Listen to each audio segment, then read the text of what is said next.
Do you know Toby? You know Toby the tram engine, the character from Thomas and Friends, who is a J70 tram engine?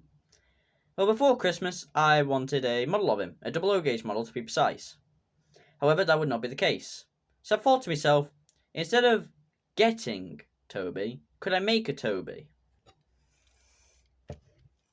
If you can't tell by the hint already.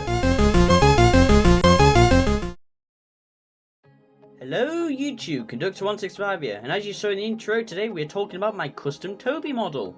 This is a celebration video for me reaching 100 subscribers, so before I start, I must say to all of you, thank you so much for helping me get this far, in just 5 months as well, or 6 months, around so.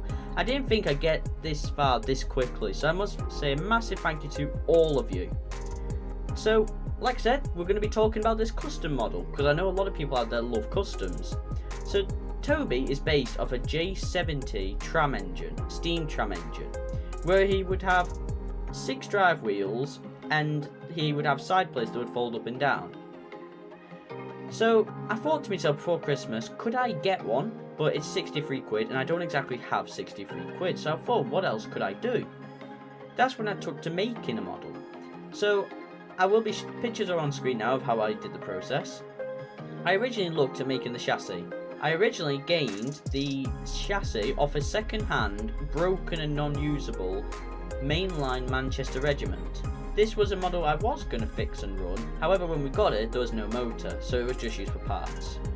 I ended up cutting the chassis down, so making it from a 8-wheel to a 6-wheel chassis, and this chassis was non-powered too, so I had to make it motorised. Looking through the spare motors I had, I managed to find a spare can motor, and the original idea, because I didn't know if I could gear it up at the time, was to use a rubber band from the motor to the drive wheels.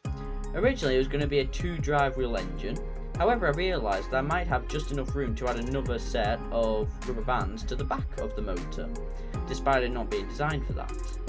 Originally it worked really well, until I realised I couldn't control it and it would fly off the rails at high speeds. So I built the engine partially, but then I just left it to work on other things. But I was wondering to myself, could I possibly make it better? So I brought it back to the workshop and I removed the old motor and the rubber band, and I took to making the model geared. So what I did is, I looked through my parts that I have spare from other models to see if I had at all any gears that would mesh with each other. And as if by chance I did. I had a worm gear and a drive gear that meshed perfectly. So, with a little bit of fiddling, I rebuilt the motorised chassis, with the motor facing straight down and powering just the front 2 wheels. I originally would have liked to do an all-wheel drive, however, considering what I was doing, it was not easily doable, and all of this is a scratch and scrap build, so it would not be easy to do. So I geared the front wheels and we added a ton more weights this time, so it would have traction as well as speed. And surprisingly this worked 10 times better, which I never thought it would have. It was just a complete random idea. And with this new completion of the new motorised chassis, I took to building the rest of the model. This included adding all the walls, having line detail, which is just plain pencil. It was dipped in with a craft knife, but it was hardly visible, so I used a pencil just to outline the wooden planks. And then for more detail I would use matchsticks to do more panelling details. Now the colours are not exactly perfect, but it's my custom of Toby and I think it suits it quite nicely. The number 7 is just painted yellow on the side, and yeah, I think that covers the whole model. It's time to talk about how it looks in total. So as you can see, 6 wheels, and you can see here the worm gear and the drive gear. Now the back wheels do move a little bit, so it allows it to get round corners a little easier. The whole thing can be dismantled if it needs servicing, but not easily. As you can see, panelling detail, number 7, and glazing in the windows, and they're all very in depth as well. I even added a boiler interior. Very hard to see, but it is there.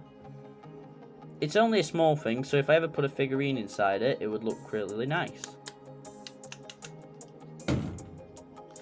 The back panelling resembles the windows and the door that it would have had, however it doesn't work sadly. And I also put half of cow catchers on either side and buffers, all of which was made by balsa wood, the piping of an earbud and a bit of cardboard for the buffers. So it was a very simple build, and the couplers, one of them was already part of the mould and the other one was just glued and added on. The other side is pretty much exactly the same, and the front is the same as the rear. But the reason how you can tell is the front is because of the roof. The same technique that was used for the buffers was used for the funnel, and the bell is the most best part. So on screen now is the Hornby and Bachmann Toby model, and the rope for the bell is just flat part of the mould, and I don't like that. I wish they'd made it more intricate. And what I've done is I got a bit of black thread, threaded it through a needle, poked it through one end of the roof, wrapped it around a piece of wire that I glued into the roof with a little bell-shaped piece of cardboard, and then poked it through the other end. And there you go. It's not the sturdiest thing in the world, but it's a 3D rope bell. It wasn't that hard. I don't understand why the model companies don't actually do that on their Toby models.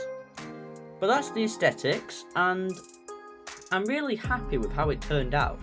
It was just a complete stupid idea, and it's turned out amazing.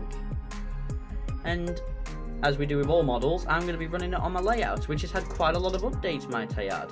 We've now got back scenery, timber sheds is partially built, it still needs a lot of work, but it is being built.